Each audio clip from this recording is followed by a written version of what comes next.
a long time, I was scared to share my true color, to be who I truly was.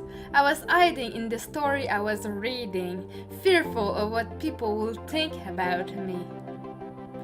But this end now. I have stopped running. I decide to accept my diversity. Today, I will share our story of neurodiversity and mental health awareness. Welcome on the ADHD Melly Show. Hello, everybody!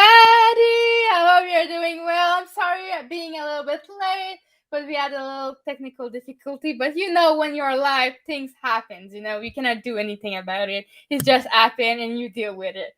Like you may maybe see my cat come on me today because she's wandering around me on my chair and now. So she may come. You may see my cat, and that's how the show is going to be. Like again, thanks 0DB for sponsoring that show. I'm very grateful that you're here supporting me. And if you want to know more about the drink, you can go ahead and go 0dbdrink.com and you go ahead and you order it online if you're interested.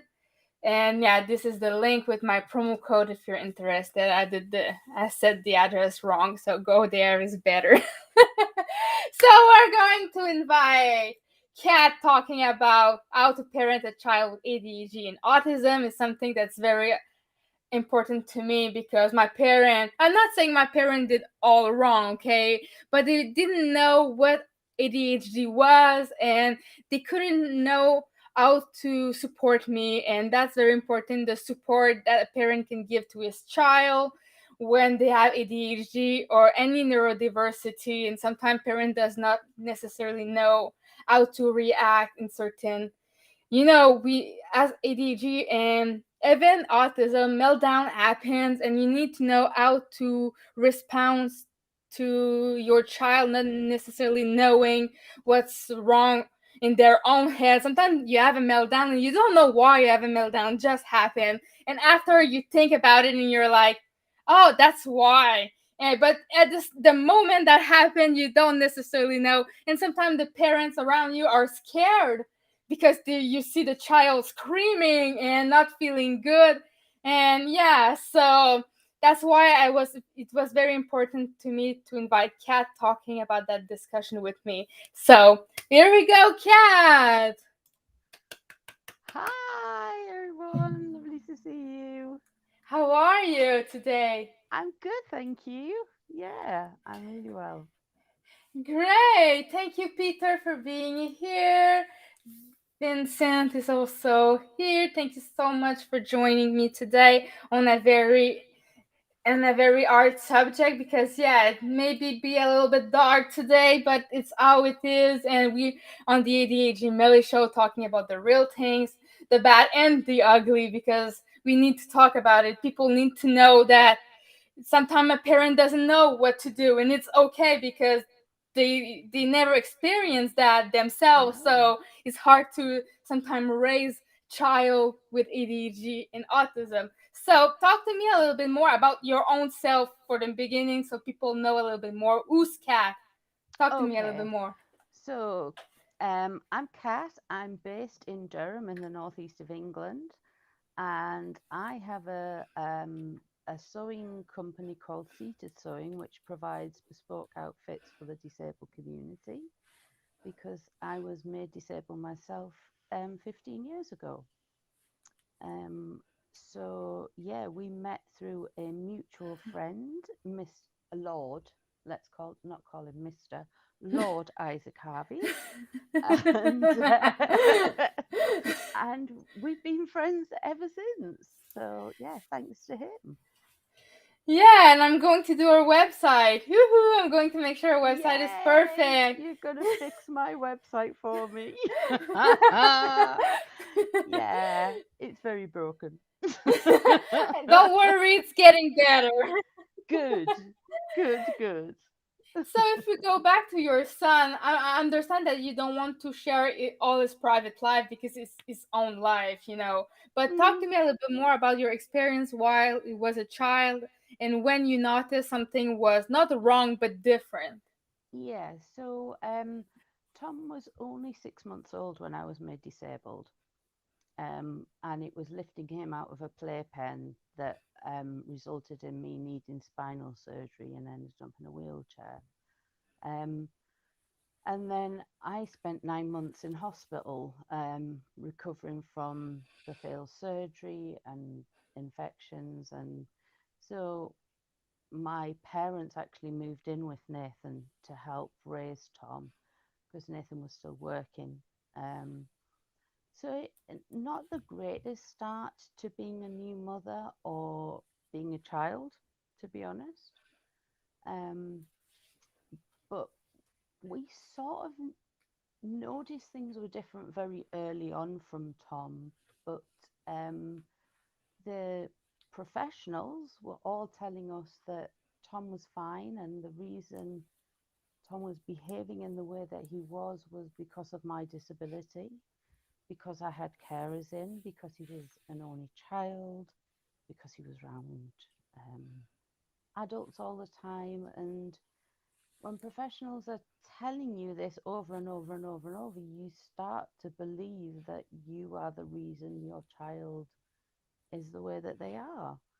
Um, and anytime we raised an issue, it was always, no, no, no, it's because of your disability. Or no, no, no, it's because he's overly Mm-hmm. mothered. Or And we sort of believed them for a long, long time, um, which now looking back, we feel really bad about because we should have fought a bit harder.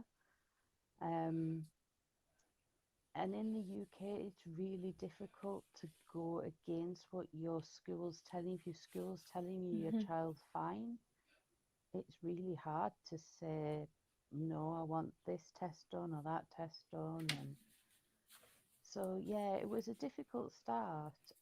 He was always just labelled as a dreamer, as a loner, um, misunderstood. And it wasn't actually until an educational psychologist walked into Tom's class to see another little boy that he actually said, so when am I meeting Tom? And the teacher's like, oh, there's nothing wrong with Tom. Explained about my disability. And the ed psych said straight away, this boy needs an assessment. This boy has got autism, um, which sort of completely took the wind out of our sails. We weren't expecting it at all. Um, but at the same time, we were over the moon that someone had seen in Tom what we were seeing in Tom, and we knew it wasn't normal and it wasn't right. So yeah, that. But by that time, Tom was 6.5. And he didn't get his autism diagnosis till 7.5, and his ADHD diagnosis at 9. So a lot of wasted time and missed Mm-hmm. opportunities, we feel. And yeah, it's a bit frustrating because there were so many years of missed chances where he could have got the support and help that he needed. Um, But once we got his diagnosis, we fought hard for him, very hard, and made sure he's got as good a education and treatment plan as is possible. Now we know that it's nothing to do with anything we've done as Mm-hmm. parents. Absolutely. And if you want to share, what was the sign that you think maybe had autism? What is the sign of a child that may have autism? Of course, the symptoms are all different for each child, but what will Mm. be the red alert say you need to do something and you need to see a professional for your child? Um, so in our case, Tom was lining all his cars up. Everything had to be in a set. He couldn't just have one of something. He had to have everything. He became very obsessed with certain things. So I remember specifically combine harvesters. Um, he had a thing about combine harvesters, and even now he gets mesmerized by wheels on things and things going round in circles. Um, and when he was younger, when the combiners came out, we would literally be traveling the northeast of England, following them from field to field to field to field. Um, he hated getting dirty, having anything on it. He's very sensory and very noise sensitive, to the point where he goes around with earplugs in because even just background noises is too much for him. Mhm. Um, and just the fact he didn't like socializing, he didn't like going out playing with friends. He was very solo player and in his own little world so much of the time. Um, and food wise, we couldn't get him to eat what we would class as normal food.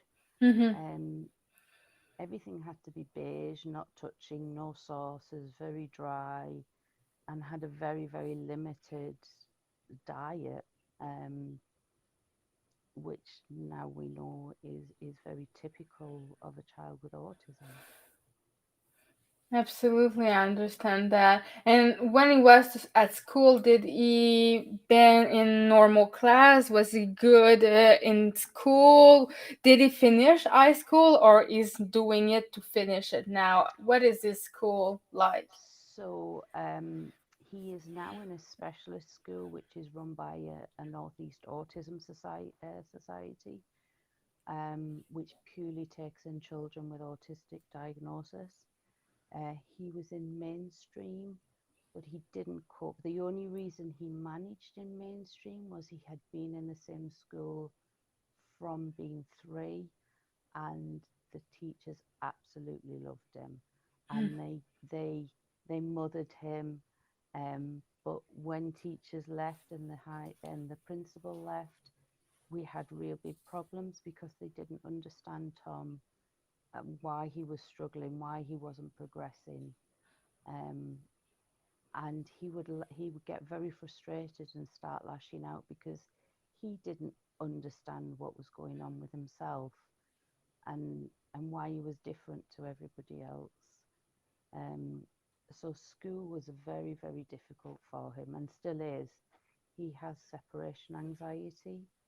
Um, so he will spend the weekend with all sorts of reasons why he shouldn't be going back to school on Monday. But then once he gets somewhere, gets to school or gets wherever he's going, he's fine. Um, but he manages to make up all sorts of reasons not to go Mhm. somewhere and not to do something. Yeah, I do understand that. So, talk to me a little bit more about his ADHD diagnosis. Why this come out? So this is something that came very left of field for us. We did not expect him to have ADHD because our understanding of ADHD was this kid would be bouncing off the walls and he wouldn't settle and he was hyperactive. Mhm. Um, and this isn't how Tom presented to us. But it wasn't until we were going through his formulation meeting that we understood that it was actually his head wasn't turning off and it was his thoughts that were the hyperactive part. Um, because he's very sedentary. He's not a huge mover. Um, walking is not his thing. Sport and activity are not his thing. He's the most sedate ADHD child I'd ever come across.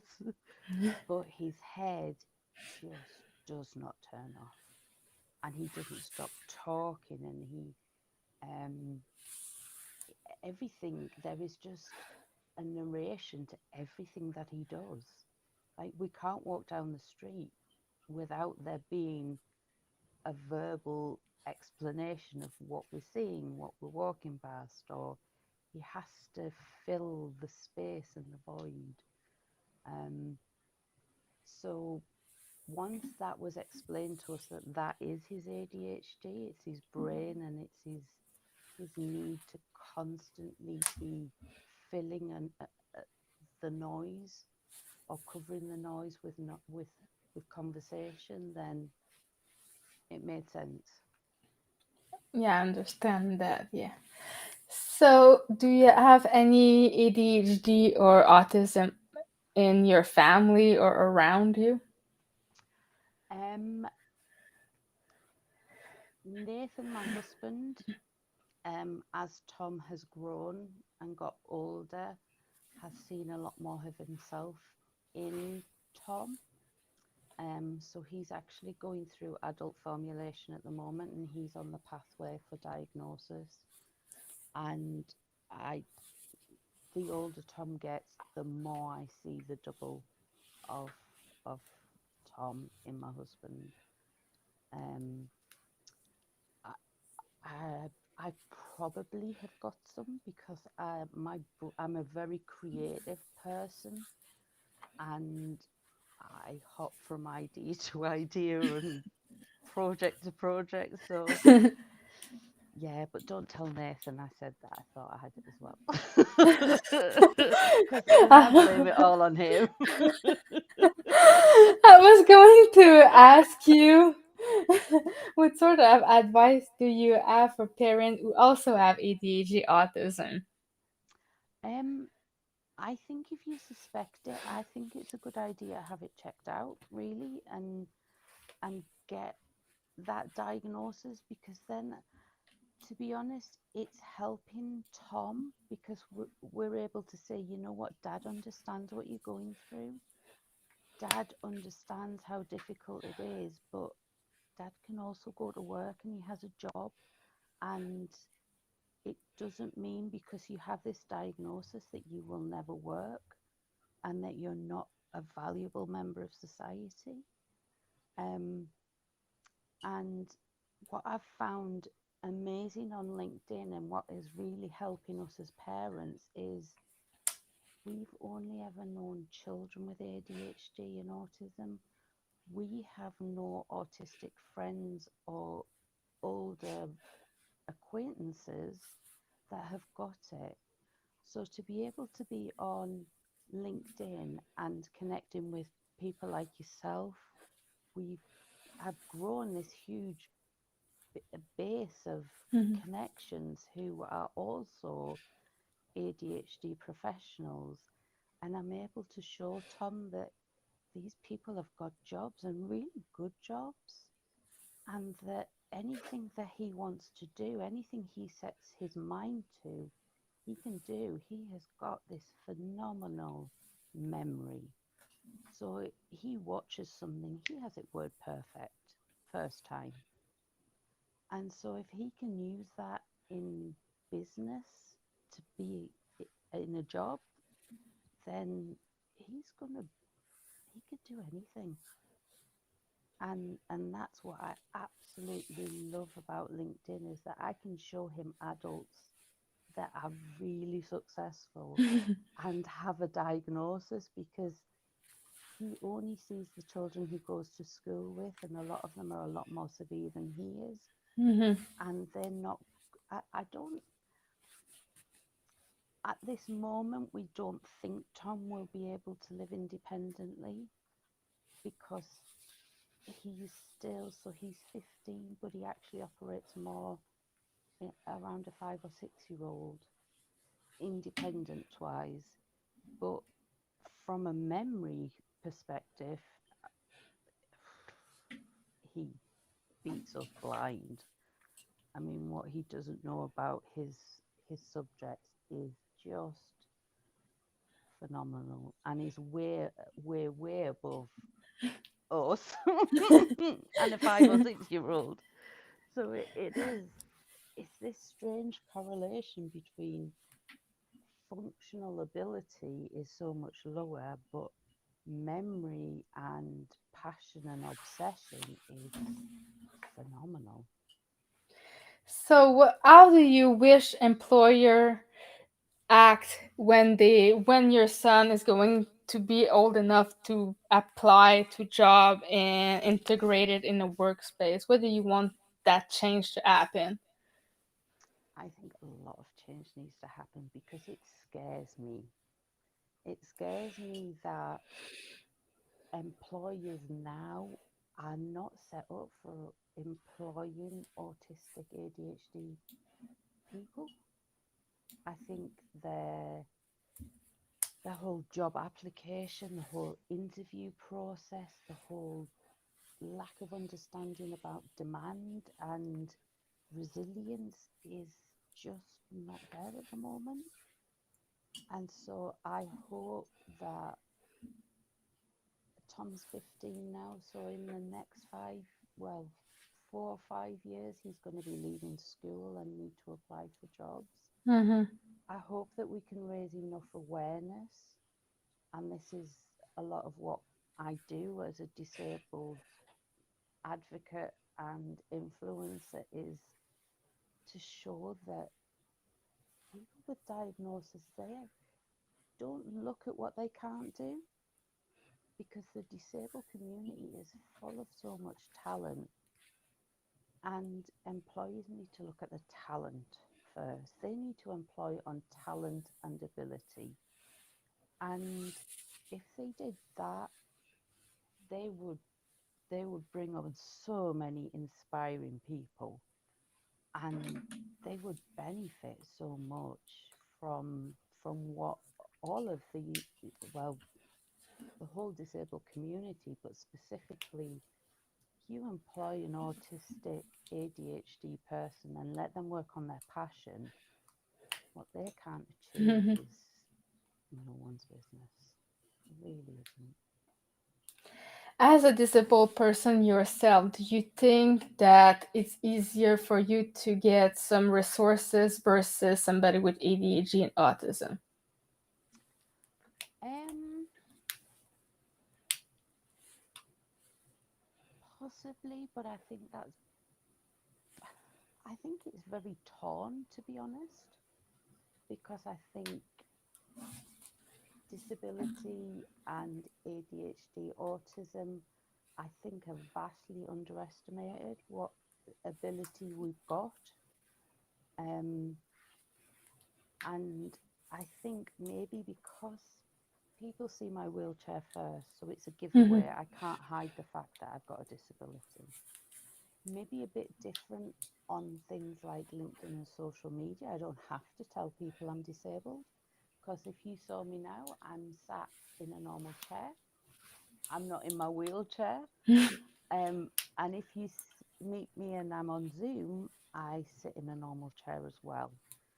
So I could probably blag the fact that I wasn't disabled, but that's not me, because I very much shout from the rooftops, I'm disabled and I'm proud of my disability. Because if I didn't have my disability, I wouldn't have met this community of fantastic people. And I wouldn't be in this space working now. So I wouldn't change it for the world. But I think if you have an invisible disability, it's a lot harder, because if you were to look at my son walking down the street, if he didn't have his lanyard on, he's 15, but he's 6'5", and he looks like an adult. And if you hear him talking to himself and repeating from a movie or from a cartoon, you wouldn't know that he wasn't talking to you and that he was in his own little world. And he can come across as quite intimidating, but in the sense of he doesn't know how to hold himself or how to hold a conversation. Um, he's extremely helpful, and he only wants to help people. But in England, and I guess it's probably the same where you are, someone opens the door for you, that's not quite normal. Someone wants to be extra helpful, and people are quite Mm-hmm. intimidated that they're entering the space, and they don't like that. Um, and so Tom wears his, I don't know if you do have the sunflower lanyard over where No. you are. So here we've got, let me just find it in my handbag. we've got a charity that supports anybody with a hidden disability, and they've got a sunflower lanyard. So if you wear this in the UK, shop assistants and airport staff are all trained to recognise that it means you've got a hidden disability. And this one's the one I wear. So it says that I'm caring for someone with a hidden disability. So that warns people if Tom's not feeling great, he doesn't like wearing his. So I will wear it on his behalf. And that just highlights to the people that are in the shop or the environment that they need to give this person a bit of extra space or a bit of time or a bit of extra support. And so Tom wears this sometimes under duress, but it helps a huge amount because it highlights to people that he might look like he's an adult, but actually he's not. And there may be a hidden disability they need to consider. So it's great for going through airports. It means that he doesn't get frisked, goes through security. They're not going to pull him to one side and ask to search him because they know that any contact with him, don't touch the tiles. So this is huge. It's fantastic charity and company, and has helped a huge amount in just giving him the space that he needs to be himself. Of course. And if I go a little bit more in a dark place, you're in a wheelchair. So if your child is melting down on the floor and doesn't know how to regulate his own emotion, how are you going to help him when he's in a dark place? And you're alone. You're no husband. You're alone. So it has happened in the past and recently. I one of two things. If he is going to run, and I know he's going to run, I have been known to I can get out of my wheelchair and I'll just sit on him, or I will get myself in a position so that he can't run. I've also had it where he ends up on my knee and he literally will curl up into a huge ball, and I sit on a blanket and that blanket will be put over him so he's smothered. He can't see anything. It goes dark, and it's literally like just trying to protect him. Or if I'm able to, I'll sort of corral him into a corner where there's just us. But yeah, it very much depends. But it happens, and we just take it in our stride. We try to, or I would try to put. I'm very tuned into Tom now. So if he isn't coping, we would try and get him out of that situation before we get to full meltdown. But if it happens, and we just deal with it as it is. And I turn into a very protective mother.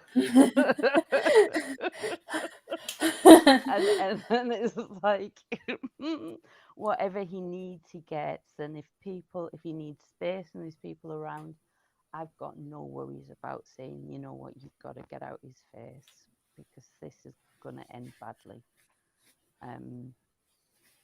And I've got to protect him as well because he does self-harm.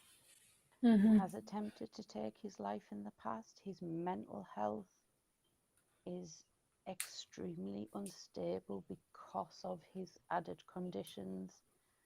So when he got his diagnosis of both of autism and ADHD, he also got comorbid anxiety and depression diagnosis. So Tom has been self-harming from about the age of 7 or 8, um, which I'm sure to most parents with kids with additional need is not unusual, and it doesn't faze us one bit. We're quite used to it now. Um, but for people looking in at what we've got to deal with, it can be quite shocking and quite upsetting. Um, but it's just Tom, and it's not Tom. It's not my Tom. It's Tom's conditions that do it, Hmm. if that makes sense. So Absolutely, it does make sense. And yeah, how do you explain other people when they see all the marks on his wrist or marks everywhere, and it's physically apparent, and somebody comes to you and look you weird because they think that you beat up the kid or something like that? Because it happened to me that somebody was, you beat up your kid, but it's not what happened. How do you explain that? we are very open, and even the times where Tom has made attempts on his life, um, we tell people. I mean, I obviously don't stand on the street and go, "Hey, guess what? My child's just done this."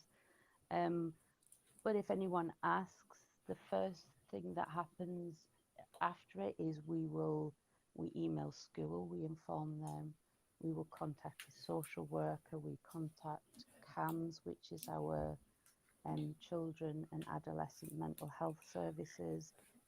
We contact crisis line. We're very, very proactive in letting everybody know at the same time that this is what has happened to him. Hmm. And if people come, his arms and his legs are an absolute mess if you were to look at them. If anyone asks, we tell them. Or if I notice people looking, I tell them. I have no secrets, and Tom doesn't either. Um, Tom is quite open and says, "Oh, yeah, I've done it to myself." So it's yeah, it's fine. And the is he able to tell you when he's going to feel he's getting a meltdown or something is uncomfortable with you with him?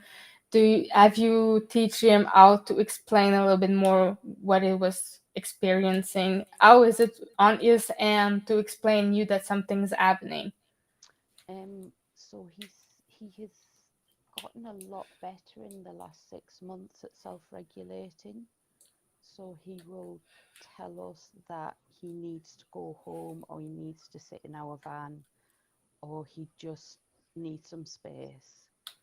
Um, Other ways that we can just pick up that he's getting more agitated. He gets very fidgety. He can't sit still, or he starts pulling his hair because he's trying to get a thought out of his head, or he'll cover his ears because he's just getting too much Hmm. input. Um, so he is starting to get a bit better at understanding that he's getting overstimulated, but we still get times where it takes us all by surprise, and it can be a thought, or it could be a smell, or it's a song on the radio that was happening when he had a really bad meltdown last time. So we still get those curveballs, um, and we still have to just like batten down the hatches and deal with it as it happens. But we are trying to be a lot more proactive so that he doesn't get the overstimulation, or we don't put him into circumstances that we know are gonna Hmm.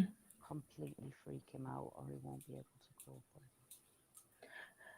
Do you have any additional resources that you think parents of children with ADHD autism should check out? So we're in quite a few support groups online, on Facebook, but they're with charities that we know and we would trust. Um, so in the UK, we're with the National Autism Society. They've got some fabulous support groups and um, online support things that you can download. Um, the school that he goes to, the Northeast Autism Society, they've got fantastic family support group, um, and we've got local support groups as well. So there are times where you get to the point where you're like, I don't know what to do. So I Mm-hmm. can post a question in there and say, look, this has happened. Has anyone had this situation, or has anyone got any ideas of what we can do or how we can help? Um, and I pop in there even if we haven't got issues, because there's other things that parents will ask, and we have come across it with Tom, so I'm able to support them as well. So we're very well. I'm very proactive in trying to help and support other parents as much as possible. Do you have any tip in raising a child with ADHD autism? Um, take their lead. I we've had to parent Tom in a completely different way to the way we were parented. And we were brought up at a time where, like, corporal punishment, something was wrong, you got smacked for it. But we can't do that with Tom. Tom does not respond to that sort of discipline. And so we've had to learn a completely different way of parenting. Um, we've had to be a lot more, it's got to be a lot calmer. We've got to think of so many different circumstances now. Is it a sensory thing? Is it not understanding his own body? Mm-hmm. Is it not understanding a tone of voice or a facial expression? So you've got to be a lot more patient and a lot slower to make your decision on whether it's a condition, effect of the condition, or whether he is just being a naughty 15-year-old boy like kids are. Mm-hmm. Um, and we're very careful when we're not the sort of parents that blame everything on condition, Mm-hmm.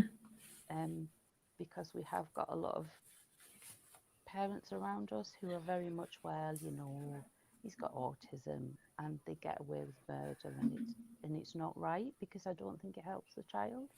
He Mm-hmm. still needs boundaries. He's still the child. We're still the parent, and he still needs disciplining at times. It just has to be different. That's all. Absolutely.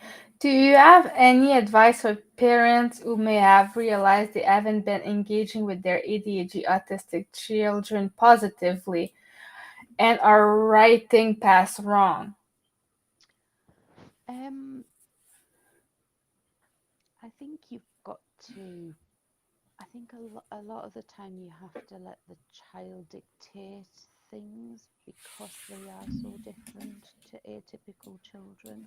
Mm-hmm. And I think as a parent, that's very difficult, because, again, we're raised in the fact that we're the parent, you're the child, and we're in charge and you're not.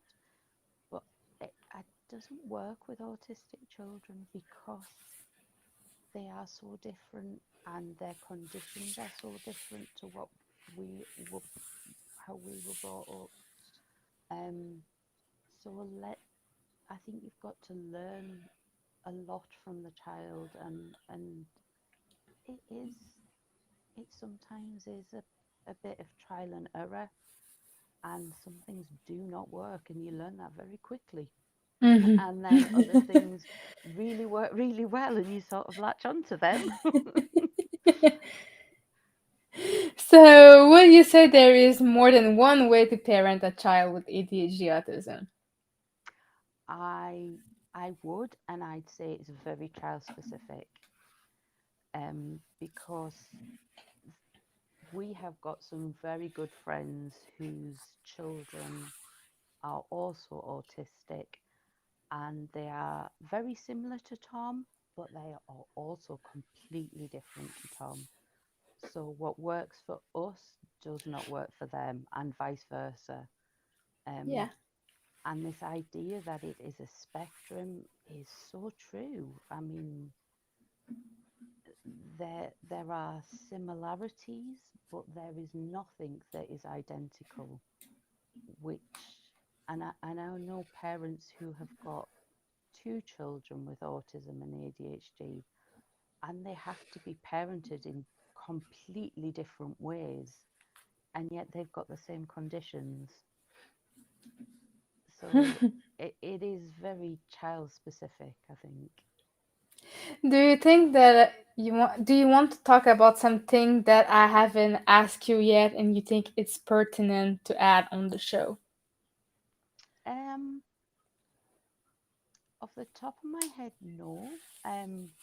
I love your show and I love Thank you. what you're doing for the autistic ADHD community. And I think it's only by having shows like this and raising awareness and having adult conversations about it that anything's going to change. And I see what you doing as being real trailblazing for what my son is coming up to. Hmm. And I really hope that we've got employers out there or future employers out there who are listening to what you're talking about and the different conversations you're having and really taking it seriously and making changes to the way that they recruit or the way that they treat employees that have got all of these different hidden disabilities. So I thank you for being that trailblazer and being the person that's been brave enough to talk about it and start conversations like this. Thanks so much. I'm very happy that you accept my late invitation, and Oh, thank you it's so no much for problem. being here. And I'm going to probably ask you to give me a little question. And there's going to be another question asked for my Patreon that I'm going to bring you on another screen to ask if you're okay Okay. with it. Yeah, yeah, that's fine. And so, see you all again, guys, and thank you so much for being here. Next week, we're going to have the show on Thursday at 2 p.m. because my special guest is only available that time and I'm going to accommodate her. So I hope you're going to be there and thank you so much again for joining me. Have a nice day. Bye, everybody. Bye.